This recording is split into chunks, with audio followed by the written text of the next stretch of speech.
था असिगी मापनदगी हौदुना चथरखिबा 33 सुबा मणिपुर विधान सभा की ngasi aroiba nimitta pangthokkiba maruiba wafam khara haiba tarbadi members sing na hanglakpa wangsing gi pakhum mari leinaba minister sing ni piba chief minister Y Khemchana medium term fiscal policy statement and the macroeconomic framework statement and the discourse house to puthokpa tongan ba demand tariki apunba senpham lupa crore lising tarani thoi changa tongan ba demand taret ki apunba senpham lupa crore lising ama chani yankhani pan lakh marpu taruk lising mogdramari khanoduna house na pass tokiba amadi appropriation bill ani haibadi the appropriation number 2 bill 2026 amasung the Manipur appropriation number 2 bill 2026 bill number 2 of 2026 puthoktuna khane nei ba amasung pass tobani demand sing atugi khanabada ngasi ahan boina khane kiba demand number 12 municipal administration housing and urban development ki matangda Sri K Megachandra Singh Congress na kat motion pukhalaki aduga Sri TS Lokeshwar Singh su mahaki kat motion pukhalaki kat motion sing asigi pakhum pibada Imphal shahar lu nalamada ekhoi gi miyam na civic sense laiba mathok tai masana na cardal alaga mi achil akop yanglaga shahar gi mafam singda amol kai hondopagi hainabi lebsi thadokpa tai haina mahut ki thoksu puriba chief minister Y Khemchana phongdokre Congress ki MLA K Megachandra na municipal administration housing and urban development gi demand khana bada pukhalakpa kat motion pakhum piroduna chief minister Y Khemchana hai member na pukhat piriklaba kat motion asi Imphal shahar phakal hanabe wakhalonda pukhat pirikpani nong hekchu bagi Imphal shahar amadi akoiba laiba mafam singda drainage system phakal hanaba honari assembly constituency kharada rigid payment gi thabuk haukre masina drainage semkal sakbada khajitang tapthari yamnu thuna phagalakna honari amol kai hundupugi matang na mang na hai solid waste management thabak asi khara tapthabagi maram si covid ki matamda matam khara thabak leblubudagi pipe phunmane singba yaruktuna thabak ningthina chathaba yadabadagi ni solid waste management phagalhana ba lupa koti control dagi project ama donor da pisen khre masi hek yarpaga solid waste management gi thabak asi ningthina paikhatpa ngamlagani Imphal municipal corporation gi manungda amol kai hundukpham amata leite miyamna tha amada lupa chani putholaga lanai agency na amol kai khomba sida mating chu pining di habigi nungaitaba songdokhi housing scheme gi makhada sariba yumsing asi ahan bagi foundation adu yumbuna sel putholaga sarga kona sel hanjalakadabani aduga yum sariba lam adu su yumgi nupi gi mingda leibasu oigadabani aduna masida khudong chadaba kharadi yaudaba nate masina scheme asi mapung phan bada panthanaba maram amasu heli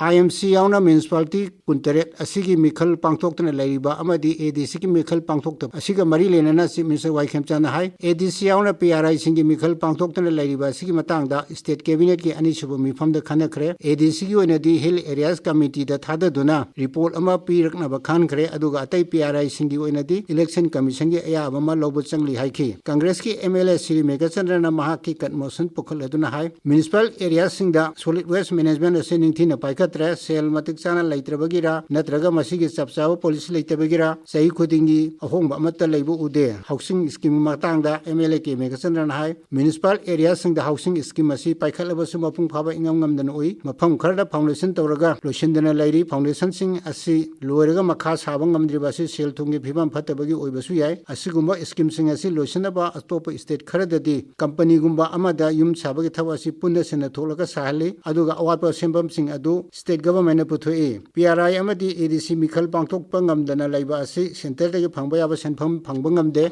Sri Megachandra na mahake kat motion adu da makata na hai urban local body sing mikhal asi lising ani tratok ta pangthok padagi makata na pangthok tana leri makhoi gi matam lising ani kumathoi da loire haujik mikhal pangthok tana laibadagi kor phauba chatna ba yaure urban local body sing gi mikhal pangthok tana laiba asina 15 finance commission dagi phangba yaba senpham su phangba ngamdre aduna yari makai urban local body gi mikhal pangthok sinbiu state cabinet na mikhal matam amal leplaga madu pangthok binaba election commission da thabi wan su taksan ki demand asi khanaba da saruk yaruduna congress ki MLA TS Lokeshwar na hai Imphal manung lu nalan bai base ekoi khuding gi thodang lai airport gi kesambat phawbu gi lambi gi ndak yata lamdam asigi u pambi makhal sing thaduna masak bhajan si lambi de gi drain foot anirong wangkhana lairiba asina nak yata lairiba mioi singda makhoina tholokna bahona bada ram sadaba yadre masina lambi pakthok i habi gi thudona kana handre atai स्टेटसिंगददि खोंग लंबिगी अवांगना लंबिदी फुटखाई अमरमदम वांगना नाक येत खुंदारिबा मियोसिंगदा थुदोकना खुदोंचादबा थोहंदि हाइखि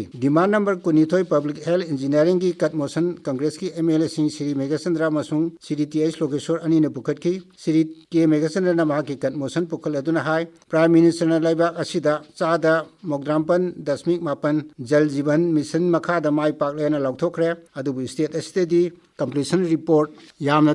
थागलबसु ground level चतुन येंगलुबददी अयामना थंगनबा अफब इसिंग फंग ngamdri haina thengnare state asigi ayama mafam singda saba overhead tanki sing loisindana leiri ising pigedaba pipeline sing ayamba samdri toti konjin khilem laga pipeline sambidabana mipum ayamba sing phangma ngamdana leiri congress ki atop mla ts location high national development bank ndb gi makhada sumnatagi company ama khaktana district ahum gi thabak sing loina pai haibatai hairiba thabak sing asigi luba crore lising hum chatre humdrama ngarom lokthokre adubu hojik thabak ti progress lei leite company asigi technical staff amadi operational singba leibsu ude mana makata na hai sudakar agency haiba company asida hojik phawba sale kaya yamna thada khrabage center ge lakpa scheme sing local contractor sing da sonba yabra asigumba company asina subcontractor sing da amuk thabak sinaraga sale pi da badagi thabak loisin da bani haibisi chumra haina hangki company sing asigi mapu sing mari lenaba mla sing punna kauraga minister ga phamina raduna chapchaba report ama khangdok inaba pami haiki loinana ndp gi makhada ising pinenaba sakiba hanana ising phanglaba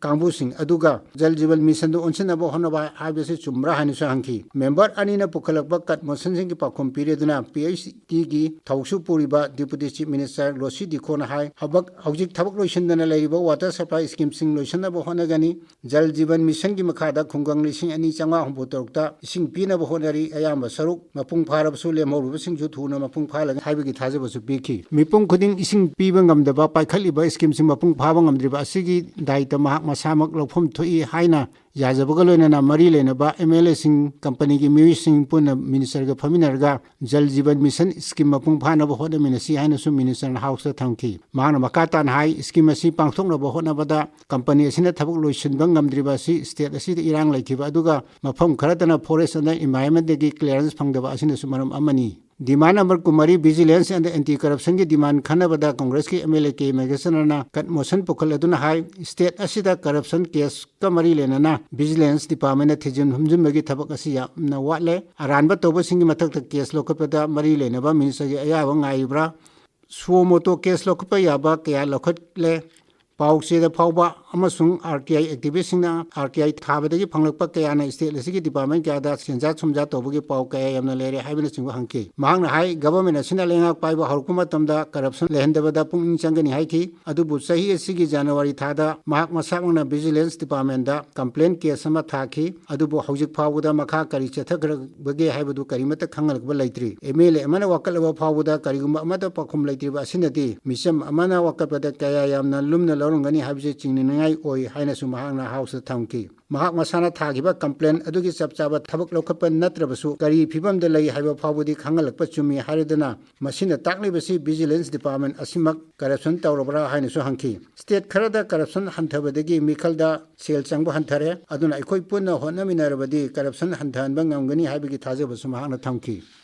हौकी सही अहुम असिदा corruption गा मरी लेना case कायामना लखत खरबगे हाइबसु थंबिनबा महांग हाउस थक्सिनखी कट मोशन असिगे पाखुम पिरदुना चीफ मिनिस्टर वाई खेमचंद हाई स्टेट विजिलेंस अमसुंग एंटी करप्शन डिपार्टमेंट असि स्टेट पुलिस की सरुक अमा ओइबना हौकी सही खरा असिदा स्टेट असिगे इरांगना मरम ओइदना मेन पावर गे अवाटपा क्या मायोगनखी एखोइले करिगुम खरा चुमना तहौद्रबदी नुंगनांगनिंगा फिबम अमदा लाकनी हाइबसु चुमी मेन पावर वाटपदगी केस यामना पाखतपा ngamdrabsu हौकी सही मंगा असिदा करप्शन गा मरी लेना केस अनी कुनिथोई लाखरे मसिगी मनुंगदा एफआईआर कुमंगा लखटखरे अमना चार्जशीट थागटखरे अदुगा चामगा निफुमापना डिस्पोज तौखरे करप्शन हंथानबा पिरकपा सजेशनसिंग पुंबा लौगनी हाइनसु चीफ मिनिस्टर हाउस थाजबा थमकी demand number 53 fire protection and control की डिमांड खनबदा Congress K MLA TS लोकेश्वरना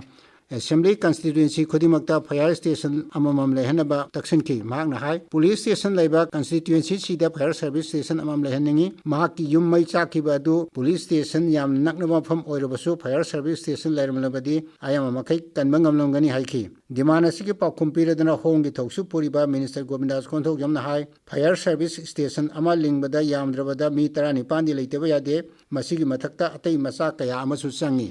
Nauna fire service station manga lingnaba honari aduga khara amasu lingba yanaba proposal thakre mana makata na hai haujikti fire service ki mathau osi mai kanba khakta oidre kamdongna mai chahaloidage haibasu training pire aduna haujik fire service ki miyosina miyam da mai kanba madi kamdongna mai chahaloidage haibasu da training piba haukre tungda kan motion pukhalakhiba members sing kan motion sing adu withdraw tawkhibadagi speaker na bill sing adu amamam toina pathoktuna pass tawki ngasigi mifamda manga suba agenda oina yawriba the Manipur appropriation number 2 bill 2026 house ta putoktuna masibu pass tawpina ba chief minister Y Khemchana thamki bill si khanabada congress ki MLA sing Sri O Mobi Sri K Megachandra Sri K Ranjit Sri TS Lokeshwar amasung Suraj Kumar okramna saru yaki Manipur ke hane ke chief minister saru oramlaba congress ki member Sri O Ibobina bill si khanabada saru yaraduna hai handakta London da pangthokpa film festival da Manipur ki cinema bung haibesina bapta award phanglakpada harawa nungaiba phongtokhi mahakna hai art amasung sports da Manipur si thoido hendokpa magul lebe state ni haibesi matam amada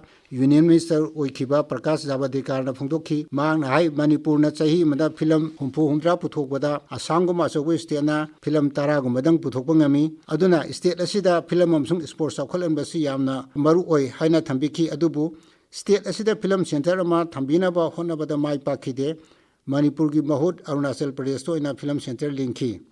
mang hai bapta award phangwa hai basi Manipur gi denatana lebak asigi ahanmani asiguma film asi atai lebak singdadi yamna chawna selgi mating phawpi film asigi director Lakshmi Priya gi mai pakpa adu mahak tanatana mahak ki team adu lengakna okpi ba chungani state asida ban blockade toin thokpa asina khudong chadri basi palladuna Sri Ibobina hai Imphal jiribam rail lambe si lising ani mari da jatra honkhibani haujik phawbuda loisinna ngamdana leiribasi athubuda loisina hanabiu loinana state asigi thabak lawbuda yamna transparency leina pangthokna ba honabiu haiki bill asibu khanabada saru yaradana congress ki MLA ke Megachandrana opposition haibasi state asida khara maru oiba watpugum ubu phangi India gi hanagi prime minister Atal Bihari Vajpayee nadi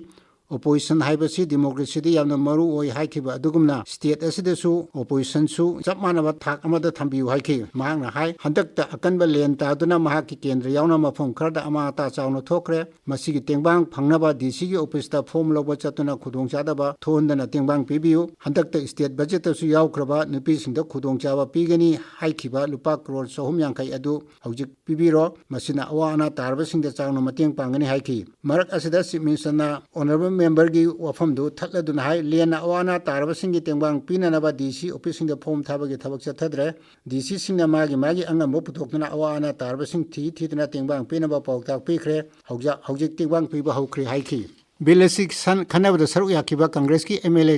K Ranjit na khana naina ba si houdring da ngarang assembly mifamda lemna kiba matungina chief minister Y Khemchan ga loinana mahaki official secretary ta ngasi ayuk phamina dana wari sanakiba adugi matangda pawdamki mangna hai CMHT amasung PMJAY gi scheme ni makhada lana hospital kharna aranba tawbusinga mari lena ba che sang puthokna yeminare aranba tawba lana hospital singi thong thidokna ba committee ama sembiu aduga tha anigi manungda achumba puthokpiu masida ngamdragadi speaker house committee ama semlaga thijin hangani habigi thajaba thambiu aduga thijilingegi marak asida hanagi ataba mamalda anaba singda khudong chaba phangangani habigi thajaba amasu thambiu aduga aranba tawba kangbu sing adu thijanaba honabada aranba tawba kangbu singa adumak thabak tohonbagi apamba mangonda laitabi afamju phongthoki mang haiki medical department da aranba tawbusing thijamadu medical department na tawbusi yamna haining daba londa da harga huran mana bichar tawbu afamni haina thamki mang makata na hai aranba tawba lanai hospital sing CMHT amasung PMJAY gi scheme makada implement tawribasi tohonbiu inquiry tawrigi marakta laiba miyamda ataba mamalda hidak langthik laibi khudong chaba lehengani haina house thambiu haina su taksinki Sri Ranjit ki Pakumena Chief Minister na hai committee ama semduna soidana aranba tawbal na hospital sing impanent to holoi masi thama gi manung luisana ba honage house committee semagi mathau su taroi haiki MLA ga Chief Minister ga sengdok sengin tawnarba matungda speaker na tha ani gi manungda thijin hanaba pawdak pibadagi wafam asi su tension ki members singna piba wafam singi pakum Chief Minister na piraba matungda speaker na bill asigi paragraph sing adu amamta pathoktana the Manipur Appropriation Number 2 Bill 2026 Bill Number 2 of 2026 House the Yanaba Laitana passed okay. Tung the speaker na ngasi loishin giba mifam aduda ruling amasung opposition members sing na mapung phana tengbang pibagi damakta thakat pa phongtoki loina na ngasi house asi matang kaktini thoki.